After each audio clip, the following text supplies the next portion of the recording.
Yeah, is this Bevmo? Hey, I'd like to put an order in for a keg of Busch Light.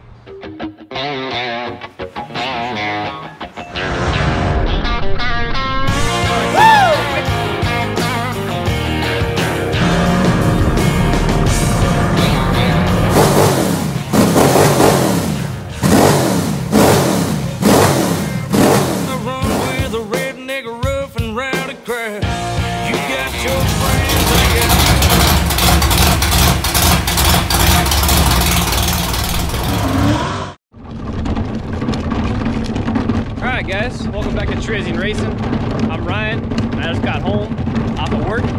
Eric's inside here. We're about to get cracking on this race car.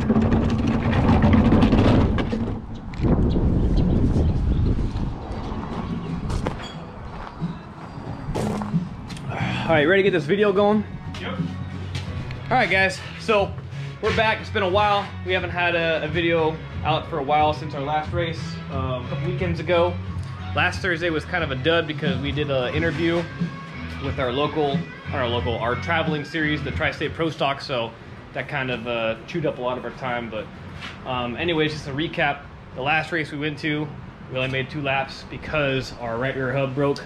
So as you can see, not much has changed in the body aspect of it. We haven't really been working on that too much. But the drive plate right here was aluminum.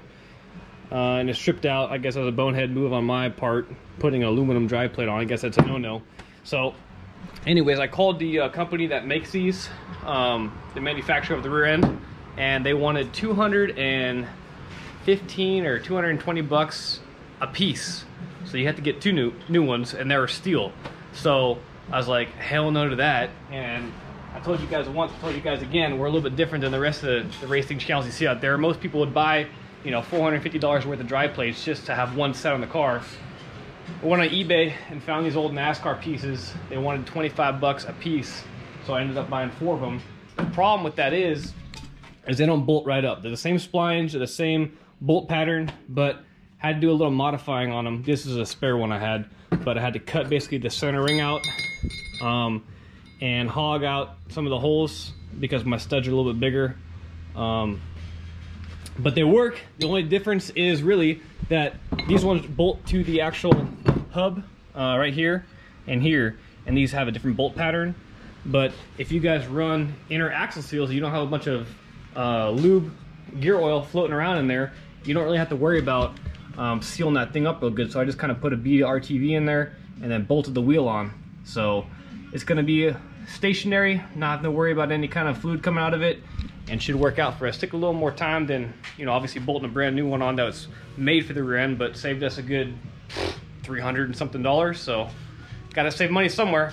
Anyways, the body is gonna be coming off. I honestly don't think we're gonna get the body done before the next race, but as long as we can get like the sides on, and obviously the nose and stuff, that's all I'm really kind of worried about, because it just, I know this roof right here is gonna be a real pain in the butt, because I've never built a roof before. I've done side panels, I've done decking, and obviously nose pieces and stuff, but I've never tried to make a roof from scratch. So that'll take a little while probably to do, but we're gonna bend it up ourselves and try to design it and make something that looks half decent, kind of keep the truck design. So what else we've been doing around here? Not much. Yeah, Eric washed up all the tires last week. And like I said, I just basically was sitting around drinking a bunch of beer. So I'm gonna go ahead and get cracking on this left rear chain. Our mount broke on the left rear chain, so I gotta weld a little piece on there. I had to make a little scrap metal piece. I need to weld on there to give it some more support. So I'm gonna go ahead and knock that out. And I've been working real hard on getting my logos figured out and stickers. So I'm having a local guy do the vinyl for me. And then also, kind of a big announcement is our shirts are just about ready to be printed and be done, finally. I've had Livia working on the design for a long time now, and she finally got around to getting it pretty much done. So she's coming over later tonight. Maybe you can take a peek at the design, and if you guys like what you see, I'll leave you guys my email and we can get in touch and hopefully get these shirts out soon. Alright, so the biggest difference between these two drive plates is the new ones I got naturally have different thread bolts So these are fine threaded bolts compared to the old coarse threaded bolts. So had to pick up a couple of those today. We were gonna do an oil change on the car, but around here we have California Speed Week, which is basically 8 nights of IMCA modified racing within, I think, a 9-day period. So that's this week. They're going until I think Saturday. So the place I normally pick up my oil at, they're totally sold out. So gonna have to wait until next week till they get their next shipment in. We can do an oil change on the car.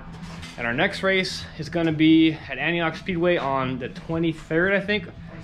22nd? Okay, so May 22nd, not March. I don't know why I was thinking March. And that's not next weekend, this coming weekend.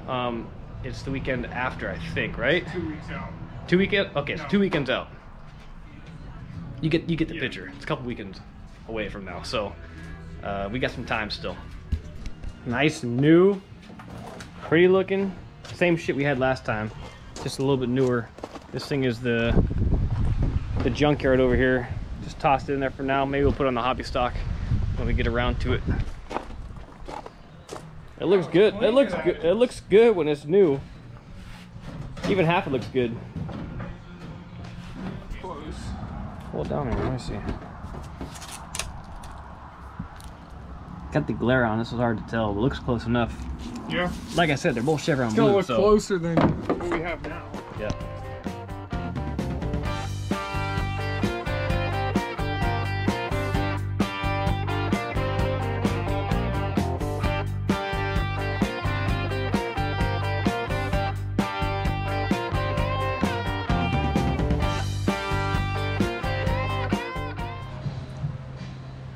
And getting there with a cutoff wheel and cut some of the rivet ends off. So the nose halves are together. He's about ready to start riveting it all together. And I just got the left rear chain bracket all welded up. About to throw a quick cut of rattle can on it. I'm drinking PBR because we're out of bush. So I got to give Bevmo a call and see if I can get the keg filled up here in the next week or so. Yeah, is this Bevmo? Yeah, I'd like to put an order in for a keg of Busch Light.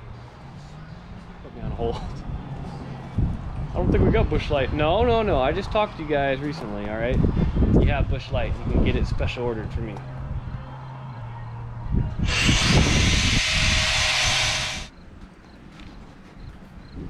Yeah, hey, I called about a week or two ago, and I was asking if you guys could get me a keg of Busch Light, and you said I had to put an order in, so I'm calling you to put the order in. I have a keg here for Core, and it's a 15.5 gallon keg, the big one. Tuesday, okay, great, thank you. Thanks. Tuesday, they don't know what the price is. They say it's probably between 120 to 140 bucks with the $40 keg deposit, which I have, thanks to the courtesy of Hillbilly Jack. So Tuesday we'll have a Busch Light keg. Yeah, right in time for the heat of the summer. Yeah. That's gonna taste damn good out of that. We gotta maybe drill a hole in the side of that fridge or something and get a tap set up. All right, let's roll this baby out for the first time in a couple weeks.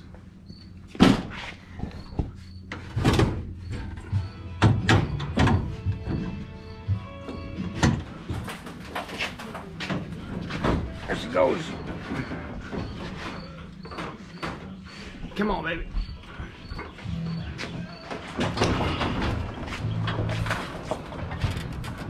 Yeah, that's not far enough. You're gonna block your car just in case it rolls too far? Yeah. Wedge yourself in, sacrifice yourself. You got plenty of room. It's all right, it's just a Honda.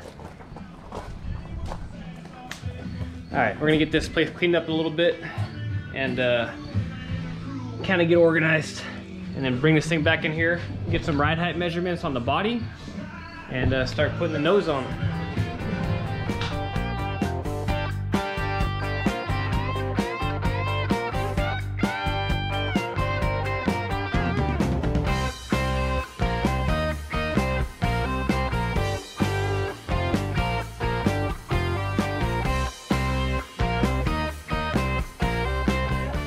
So the last time we loaded this car up on the trailer, it was fine, leaving Placerville Speedway, and then we came back in the shop, and for some reason the power steering was inoperative. So we found out that the belt had slipped off for some reason, and we're trying to get it off, and it looks like this belt has just been on there too long and it's stretched out because we had the actual adjuster pretty much maxed out.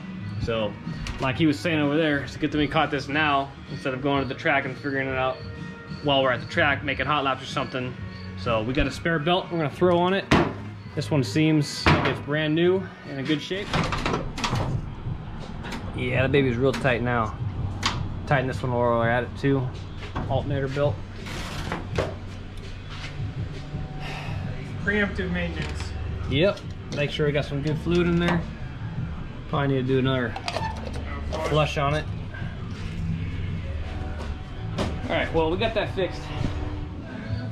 So this is what we got so far, as far as placement goes. There's probably a lot of the viewers out there that have never seen the nose.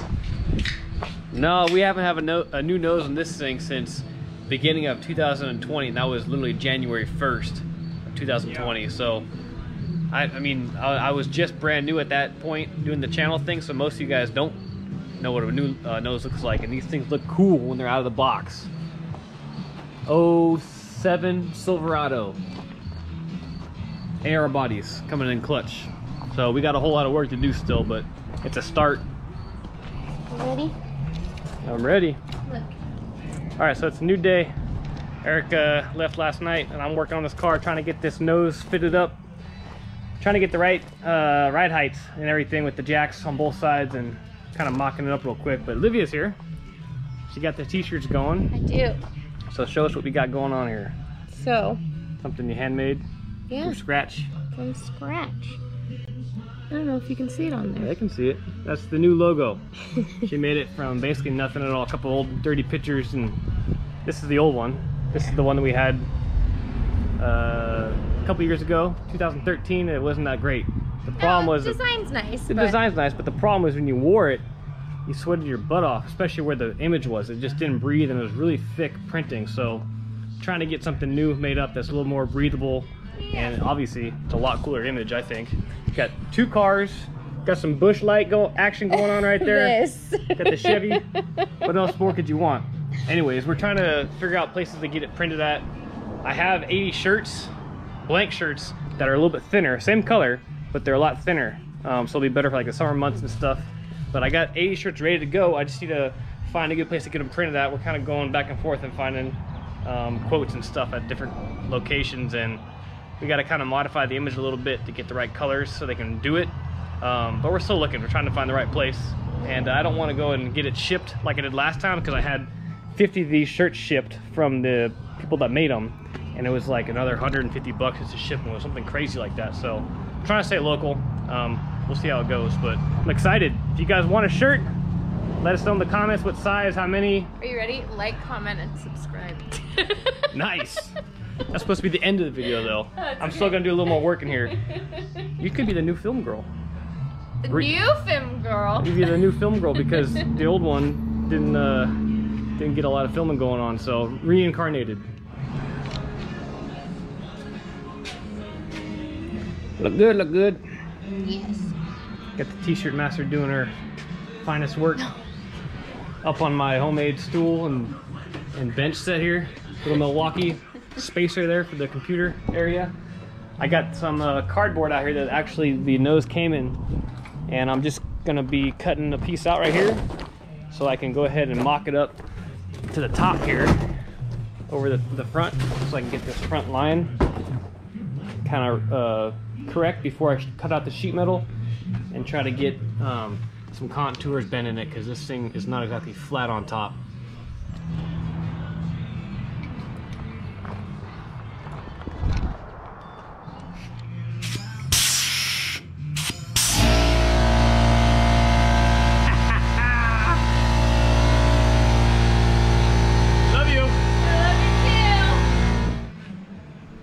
So this is kind of what I come up with for the time being.